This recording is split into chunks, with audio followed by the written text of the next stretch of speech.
I am Mahendra Reddy, Director of Kanishka IAS. 2008 నుంచి ఈ పోటీ పరీక్షల ప్రపంచంలో ప్రతి తెలుగింటి నోట కనిష్క మాట. సో ఈరోజు మనం అనగా డిసెంబర్ 17, 2020న వివిధ దినపత్రికలలో వచ్చిన వార్తలని మన ఎగ్జామ్ పాయింట్ ఆఫ్ వ్యూలో చూద్దాం. అలాగే త్వరలోనే మనం కనిష్క ఐఏఎస్ సాక్షి education.com వారు సహకారంతో ఇద్దరు సంయుక్తంగా ఈ పాండమిక్ సందర్భంగా పూర్తి స్థాయిలో కోచింగ్ రాలేని విద్యార్థులకి క్లాస్ రూమ్ కోచింగ్ అవైలబిలిటీ కొంచెం కష్టంగా ఉన్న సమయంలో యాప్ బేస్డ్గా మీకు ఈ క్లాసెస్ అందించాలని చూస్తూ ఉన్నాం. సో దానికి సంబంధించిన అతి త్వరలోని వివరాలు మీకు వస్తాయి. ఈరోజు మనం ఇది చూస్తున్నది ఏంటంటే ఎఫ్ డిజిటల్ హబ్ అనేది రాశాను. ఇదేంటంటే ఫియట్ డిజిటల్ హబ్. వాస్తవంగా ఫియట్ అనేది మనకు ఆటోమొబైల్ రంగంలో బాగా పేరు ప్రఖ్యాతులు పొందిన సంస్థ. ఈ ప్రసిద్ధి వాహన తయారీ సంస్థ అయిన ఫియట్ క్రైసర్ ప్రస్తుతం ఈ యొక్క డిజిటల్ హబ్లో కూడా ప్రవేశించింది. సో వాళ్ళు ఆల్రెడీ ఆటోమొబైల్లో మొత్తం ప్రపంచంలోనే ఆటోమొబైల్ ఉత్పత్తిలో 4వ స్థానంలో ఉన్నారు. 40 దేశాలలో దీనికి సంబంధించిన పరిశ్రమలు ఉన్నాయి. 150 దేశాలలో దాని యొక్క వ్యాపారం కూడా జరుగుతూ ఉంది. మరియు ఈ యొక్క దీనికి సంబంధించి నిన్న డిజిటల్ హబ్ ఒక 1100 కోట్ల రూపాయలను వెచ్చించి హైదరాబాదు పట్టణంలో ఒక డిజిటల్ హబ్ను ఏర్పాటు చేయడానికి తెలంగాణ పరిశ్రమల శాఖ మంత్రి ఐటీ అండ్ పరిశ్రమల శాఖ మంత్రి కె తారక రామారావు గారితో ఈ యొక్క సౌత్ ఏషియన్ అండ్ పసిఫిక్ సంబంధించిన సిఇఓగా పనిచేస్తున్న దేనికి ఈ యొక్క ఫియట్ కంపెనీకి పనిచేస్తున్న మమత గారితో ఒప్పందం కుదిరింది అన్నది మనకు తెలిసిందే. రైట్. తర్వాత పిఎస్ఎల్వి అని రాశాను. ఎప్పుడైతే భారతదేశం ఈ దేనికి అంతరిక్షంలోకి అంటే అంతరిక్ష ప్రయోగాల వైపు ప్రయాణం మొదలుపెట్టిందో ఆ రోజునే మనం ఎస్ఎల్వి అంటే శాటిలైట్ లాంచింగ్ వెహికల్ అనేటివి 1970 నుంచి 80 దశకంలో ఉపయోగించాం. దాని తర్వాత ఏఎస్ఎల్వి అంటే అగ్మెంటెడ్ శాటిలైట్ లాంచింగ్ వెహికల్. ఈ రెండు ఎస్ఎల్వి కానీ ఏఎస్ఎల్వీలు కానీ కేవలం భారతదేశం అంతరిక్షంలో ఒకటి ఆ అంతరిక్ష ప్రయోగాలలో ఒకటిగా ఉంది అని చెప్పడానికి పనికొచ్చాయి తప్ప దాని భారతదేశ అంతరిక్ష ప్రయోగాలలో ఒక కలికితురాయిగా నిలిచింది మాత్రం PSLV, polar satellite launching vehicle. So సరిగ్గా సెప్టెంబర్ 17, 1993న తొలిసారిగా మనం పిఎస్ఎల్విని ఉపయోగించాం. అంటే దాదాపుగా నేటికి ఒక 27 సంవత్సరాల కాలంలో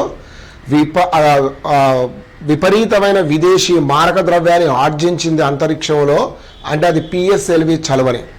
నేటికి దాదాపు 374 ఉపగ్రహాలని మనం పిఎస్ఎల్వి సహకారంతో ప్రయోగిస్తే ఇందులో 46 స్వదేశీ 328 విదేశీ ఉపగ్రహాలు దీని ద్వారా ప్రయోగించామంటే ఇది ఏ మేరకు మనకు విదేశీ మారక ద్రవ్యాన్ని ఆర్జించి పెట్టింది అనేది మనకు స్పష్టంగా తెలుస్తుంది. కేవలం ఈ యొక్క ఉపగ్రహాల ప్రయోగాలలో మాత్రమే కాక చంద్రయాన్ 1లో కానీ మాస్ ఆర్బిటార్ మిషన్లో కానీ స్పేస్ క్యాప్సల్ రికవరీ ప్రయోగంలో కానీ ఇండియన్ రీజనల్ నావిగేషన్ సిస్టమ్ సంబంధించిన అన్ని ప్రయోగాలలో కానీ పిఎస్ఎల్విది చాలా ముఖ్యమైన పాత్ర. అటువంటిది మళ్ళీ నేడు ఉపగ్రహాల ప్రయోగాన్ని నేడు చేస్తుందని దానికి సంబంధించిన వివరాలు రేపు చూద్దాం. సో పిఎస్ఎల్వి అనే ఒక నవ యువకుడు అని మనం చెప్పుకోవచ్చు. మానవ చరిత్రతో కానీ మానవాళితో కానీ దీన్ని పోల్చినప్పుడు అనేది మనకు తెలిసింది. తర్వాత నెహ్రూ జూ పార్క్ ఒక అరుదైన బహుమానం వచ్చింది. అదేంటంటే ఐఎస్ఓ సర్టిఫికెట్. ఈ ఐఎస్ఓ సర్టిఫికెట్ 9001 2015 నాణ్యత నిర్వహణకు సంబంధించింది వచ్చిందని తెలుస్తుంది. సో డాక్ పే అనేది ఒకటి రాశాను. డాక్ పే అనేది ఏంటంటే ఇప్పుడు దాదాపుగా అన్ని రకాల గూగుల్ ప్లే స్టోర్లో లభ్యమవుతున్న యాప్ల లాగానే ఈ డాక్ పే కూడా పోస్ట్ ఆఫీస్ వారు దీన్ని అభివృద్ధి చేయడం జరిగింది. సో దీన్ని ఎప్పుడు ప్రారంభించారంటే నిన్న 16 డిసెంబర్ 2020న దీని ద్వారా మనం చెల్లింపుల వంటివి కూడా చేపట్టవచ్చు. మిగతా అన్ని అంశాలు కూడా మనకు దీని ద్వారా లభ్యమవుతాయి. ఏ విధంగా బ్యాంక్ పేకి సంబంధించిన ఎట్లా ఉన్నాయో ఇది కూడా అదే విధంగా మనకు సేవలు అందిస్తుంది అని ఉంది. వాట్సాప్ బ్యాంక్ అనేది రాశారు. ఏంది ఈ వాట్సాప్ బ్యాంక్ అనేది చూస్తే భారతదేశంలోని ప్రజలకు ఆరోగ్య బీమాలను అందించడానికి వాట్సాప్ వారు 4 బ్యాంకులతోటి ఒప్పందాలను చేసుకుంటున్నారట. ఆ 4 ఏంటంటే 1 SBI, 2 HDFC, 3 ICIC, 4 axis bank. ఈ 4 బ్యాంకులతోటి వాళ్ళు ఒప్పందాలు చేసుకుంటున్నారు అన్నది మనకు తెలుసు. దీని ద్వారా మనకు ఏమందిస్తారు? చౌకగా ఆరోగ్య బీమా పథకాలను అందించే అవకాశం ఉంది. తర్వాత HDI అన్నాం. HDI అంటే హ్యూమన్ డెవలప్మెంట్ ఇండెక్స్. ఈ యొక్క హ్యూమన్ డెవలప్మెంట్ ఇండెక్స్ ప్రతి సంవత్సరం UNDP united nations development programme వాళ్ళు విడుదల చేస్తారు. సో 2019 విభాగానికి గాను వీరు విడుదల చేసిన అంచనాల ప్రకారం 189 దేశాలలో భారతదేశ స్థానం 131. మరి సౌత్ ఏషియాలో కనుక మనం చూసుకుంటే మనకంటే మెరుగ్గా భూటాన్ ఉంది 129. ఇక మిగతా అన్ని బంగ్లాదేశ్ 133, నేపాల్ 142, పాకిస్తాన్ 154వ స్థానంలో ఉన్నాయి. మరి గత సంవత్సరం అయితే భారతదేశం 130 నుంచి ఒక స్థానం పడిపోయింది అని చెప్పవచ్చు. దీనికి కారణం ఏంటంటే ఆర్థిక సామాజిక అసమానతలతో పాటు ఈ పాండమిక్ కూడా ఒక కారణము అని మనం చెప్పుకోవచ్చు. సగటు జీవిత కాలాన్ని ఇక్కడ కనుక మీరు చూస్తే బంగ్లాదేశ్ 72 సంవత్సరాల 6 నెలలు ఉంటే భారతీయులు 69 సంవత్సరాల 7 నెలలు ఉన్నారండి. పాకిస్తాన్ 67 సంవత్సరాల 3 నెలలు ఉన్నారు అన్నది మనకు తెలుస్తూ ఉంది. సో IB వ్యాక్సిన్ అన్నాను, ఇండియా బ్రిటన్ వ్యాక్సిన్ అని. సో ఈ ప్రస్తుతం ఇంగ్లాండ్ అంటే గ్రేట్ బ్రిటన్కు సంబంధించిన విదేశాంగ మంత్రి డొమినిక్ రాబ్ భారతదేశంలో పర్యటిస్తూ నిన్న భారత ప్రధాని నరేంద్ర మోడీ గారిని కలుసుకొని ఆయన చర్చలు జరిపారు. సో బ్రిటన్ అనేది బ్రెగ్జిట్ నుంచి బయటకు వచ్చిన తర్వాత భారత్ మరియు బ్రిటన్ సంబంధాలు ఏ విధంగా ఉండాలనే దానిపైన చర్చించుకున్నారు. ఈ చర్చల్లో భాగంగానే ఆల్రెడీ మనం చెప్పుకున్నాం ఏమని, బ్రిటన్ ప్రధాని బోరిస్ జాన్సన్ గారు మన జనవరి 26, 2021 జరగబోయే రిపబ్లిక్ దినోత్సవాలకి ముఖ్య అతిథిగా కూడా హాజరవుతాడని.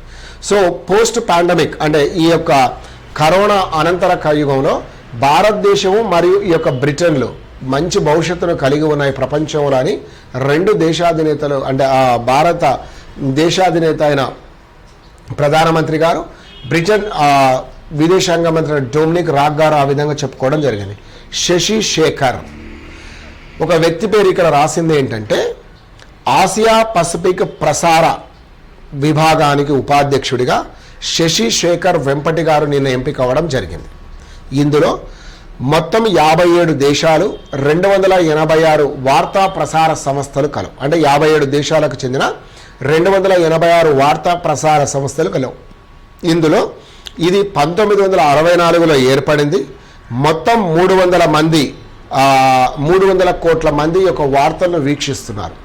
చైనాకు సంబంధించిన ప్రతినిధి కూడా ఈ యొక్క శశి శేఖర్ పోటీగా నిలబడినప్పటికీ ఆయన ఒక్క ఓటును కూడా దక్కించుకోలేదు. మొత్తం 57 దేశాలకు చెందిన 286 ప్రతినిధులు మొత్తం కూడా శశి శేఖర్ గారికే ఓటు వేయడంతో ఈయన ఎంపిక జరిగిందన్నది తెలిసింది.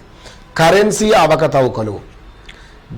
అమెరికా దేశం వివిధ దేశాలలో జరుగుతున్న ఆర్థిక లావాదేవీలలో ఉన్న తేడాలను గుర్తించి అమెరికా ఆర్థిక శాఖ వారు గుర్తించి ఆయా దేశాలపైన ఈ యొక్క పరిశీలన జాబితా ముఖ్యంగా ఏంది కరెన్సీ అవకతవకల పరిశీలన జాబితాను రూపొందిస్తుంది.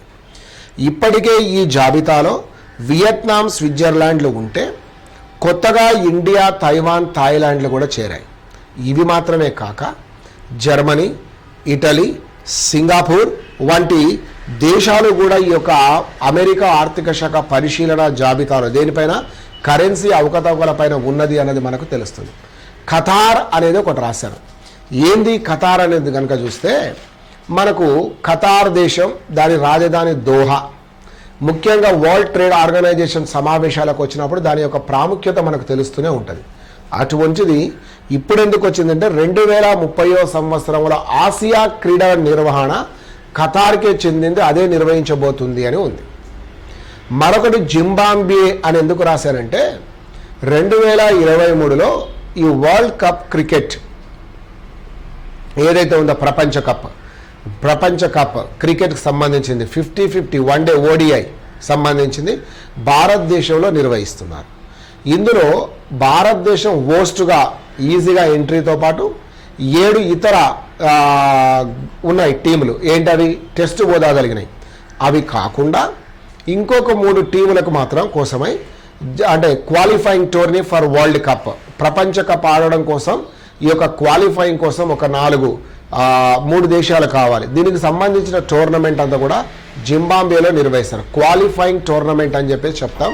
ఇది నిర్వహిస్తున్నారని తెలిసిందే. సో హిమగిరి అని చివరిలో ఒకటి రాశారండి. వాస్తవంగా ఇది మొన్న వచ్చింది, చెప్పేటప్పుడు మనం స్కిప్ అయ్యాం, అందుకని రిపీట్గా చెప్తున్నాం. నావల్ అంటే భారతదేశం ఇటీవల కాలంలో ఈ యొక్క నేవీ ఫోర్సెస్, ఆర్మీ ఫోర్సెస్ యొక్క అభివృద్ధి బాగా చేస్తున్నారు. అందులో భాగంగా ఇది కూడా జరిగింది. సో ఇప్పుడు ఏంటంటే GRSE garden reach ship builders and entrepreneurs వాళ్ళు నిర్మించిన ఈ యొక్క హిమగిరి అనే జలాంతర్గామి కాదు, ఇది ఒక ఫ్లైట్. ఏమంటామంటే విమానాలు కూడా దీనిపైన నిలువ ఉండేట ఒక పెద్ద ఓడ, యుద్ధ సామాగ్రిని, యుద్ధ నౌక.